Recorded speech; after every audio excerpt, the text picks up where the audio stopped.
Okay, let's roll into our winning team here tonight for the 52nd Annual Bank of America 500. And our race winner is Matt Kenseth. He drives the number 17 Fluid Master Ford for Roush Fenway Racing. This is his 21st career win in the NASCAR Sprint Cup Series, his third win in 2011. And with that victory tonight, Matt Kenseth climbs back up into third place in the standings. He's only 7 out of the lead. And he's joined up front by his team owner, Jack Roush. And congratulations to the number 17 team. And Matt, you stalked him and you stalked him and you got him there at the end. And congratulations, and talk about the win here this evening. Oh, thanks. It was, it was an awesome win for us. We had a pretty decent car all night. I felt like we had a car that probably lasts 150 laps or so, that if we could get it to the front, that it would be hard to beat. But it was really hard to pass tonight, especially after you had about 20 laps on your tires. You needed to get it done right away, and we got ourselves behind just a little bit that one time and got back to 5th or 6th. And honestly, it took that last 150 laps or whatever to get back to the lead. So it was. It was a good race. I had fun racing with Kyle there. We had a pretty decent restart the second to last one, and got by Denny and Carl and ran Kyle down. And it was tough to get by him, and I'm glad we could make it happen, because it was like I said, it was challenging. Well, congratulations, and Jack Roush, Matt Kenseth certainly showed championship material here once again this evening, and now he's third place in points, and halfway through the chase, he's got to be a guy that people are looking at. Well, I'm really proud of what Matt and Jimmy did tonight.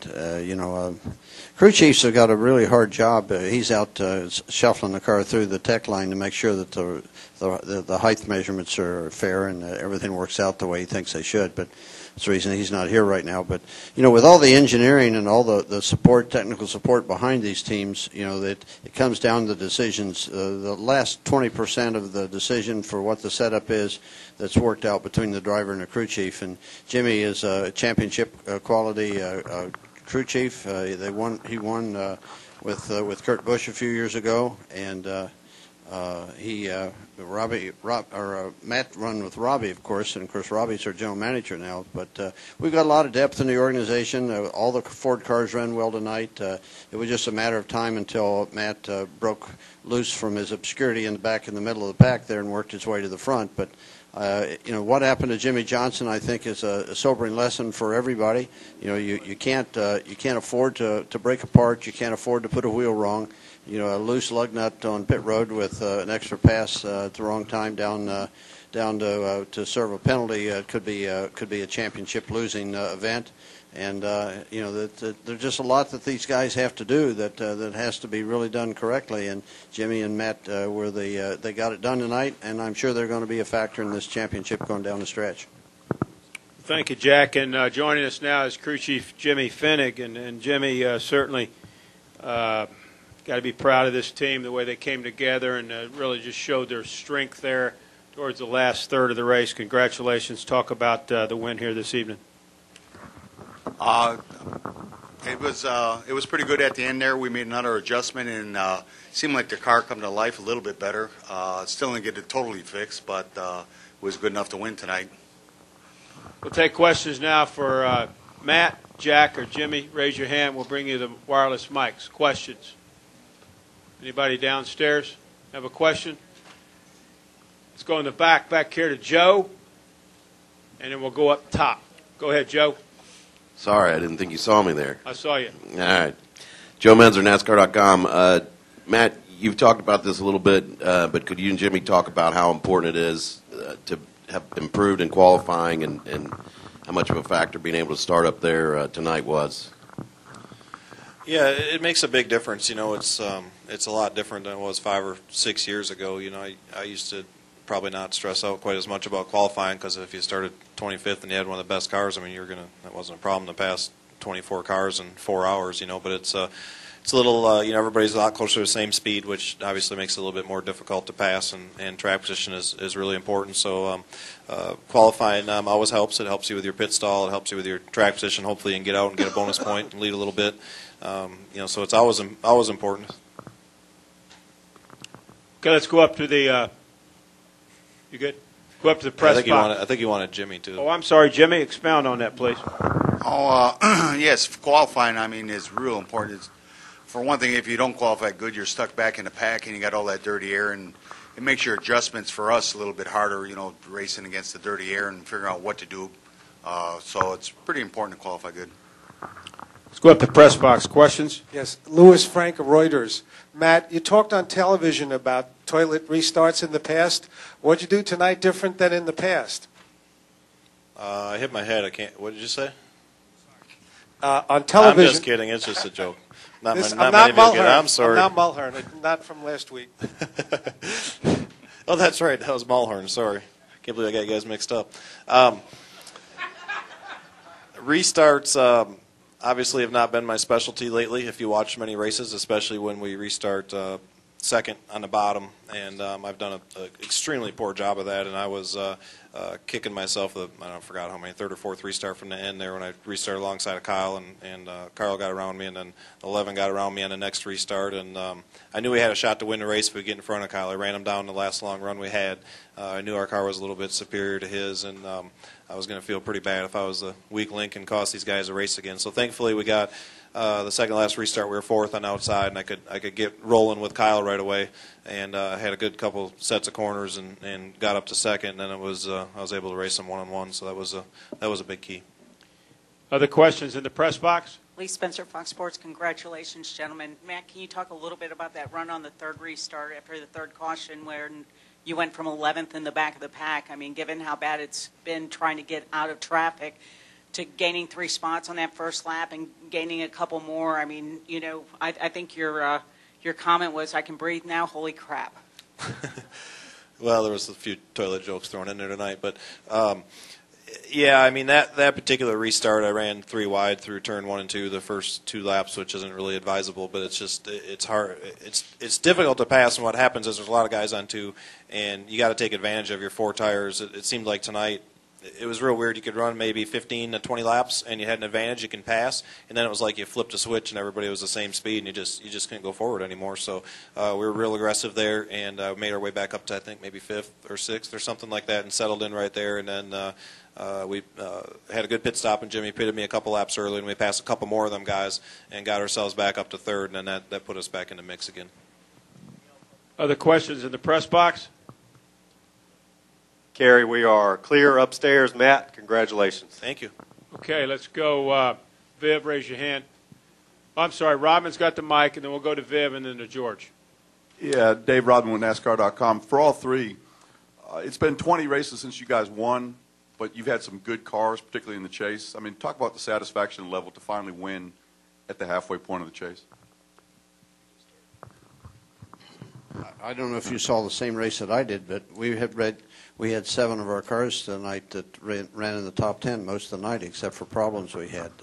We're at the top of our game as far as our mile-and-a-half program. There's other teams that have got good programs, but nobody's got a better mile-and-a-half program than us. And there's, including tonight, there was 3 races left of mile-and-a-half races left in the chase. So I felt really good about that.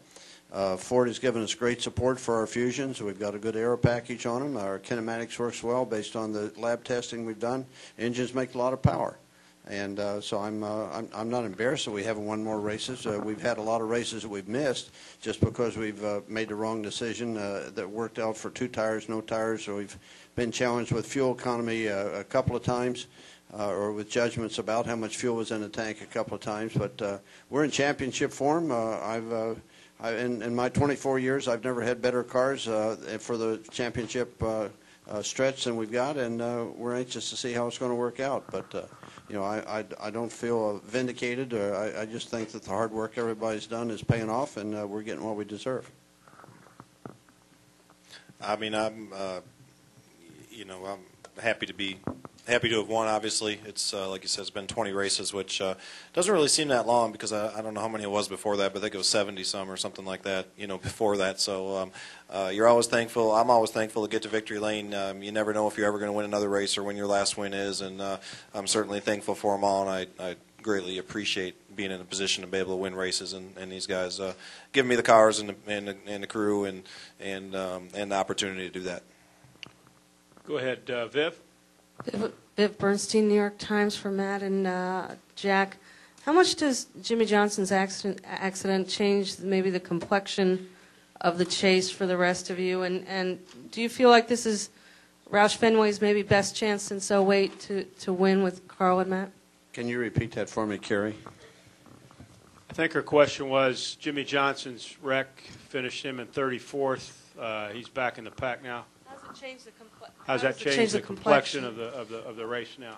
For anybody that hopes to win the championship that has a wreck or breaks an engine or has a cut tire and at the wrong time, you can't expect to get a mulligan. You'll be very lucky if somebody will give you back a chance to make up a whole race. And I think that thought that Jimmy Johnson would be a factor in it, and he's definitely going to have to stand in line and wait for the other folks that are in the top 5 to have problems for him to get back in it. He won't race his way back in it. He won't finish high enough above the top 4 or 5 cars to beat him on the racetrack. You'll have to wait for them to have trouble, I think. Let's go up here to George. Well, let's get Stan. He's got the mic, and then we'll go to George, and then back upstairs. Go ahead, Stan. Yeah, Stan Creekmore with RPM tonight. This is to Jack over here in the corner. I see you, Stan. I've been watching your hand up there for the last 3 questions. Thank you. What does it say about the state of this sport when a guy gets out of his race car, he's had a good race car all night, he wins the race, he's 3rd in the points, has a real legitimate chance of winning the championship, and almost the first words out of his mouth are about needing a sponsor for next year? We do need a sponsor for the 17 car. I didn't hear him say that, but that's a fact. But the 17 car is secure in Roush Fenway's livery. We will run it with or without a sponsor next year, but it'll be a shame if we're not able to attract sponsorship. We're talking to people with some interest, but this is the most difficult. This is my 24th year of being in the business, and this is the most difficult time that I've had. We've gone through a transition with our sponsors from a time when they wanted to compete for a top car to where now that the best sponsors want just enough of a car to be able to do their promotions and want to share the bulk of the expense of it if they can. It's a really strange time. I've never seen anything like this. I'm not sure what we'll have coming out of it. It'll be different than it's been in the past. Let's go up here to George, and then we'll go back up the press box, and then to Ryan. Go ahead. Yeah, Matt, this is up front here. This is to George Diaz with the Orlando Sentinel. You've improved your position the last 4 races. You've been the epitome of consistency, yet there seems to be, the media seems to focus on other drivers for the most part. And, Kyle made a joke that, those Wisconsin guys are kind of quiet most of the time. Is that kind of your personality, or does it bother you a little bit that, you don't seem to you kind of get lost in the shuffle when people are talking about, these chase contenders, and you're right, obviously, in the thick of things? Well, I mean, it doesn't, it doesn't really matter to me that much, what everybody thinks we're in it or out of it or whatever. I mean, what's important to me is trying to win races, try to be competitive, go do the best job we can do every week. I don't really care about wee dance-offs or, how much coverage you get for doing certain things, or if, somebody wants to say I'm boring or whatever. I mean, I was hired to try to go win races and try to run good, and that's what I try to do every week. I take my job real serious. When I'm at the racetrack, Jimmy and I and all the guys work as hard as we can on the common goal, trying to be the best and trying to win and try to run for a championship. And that's who we are at the racetrack.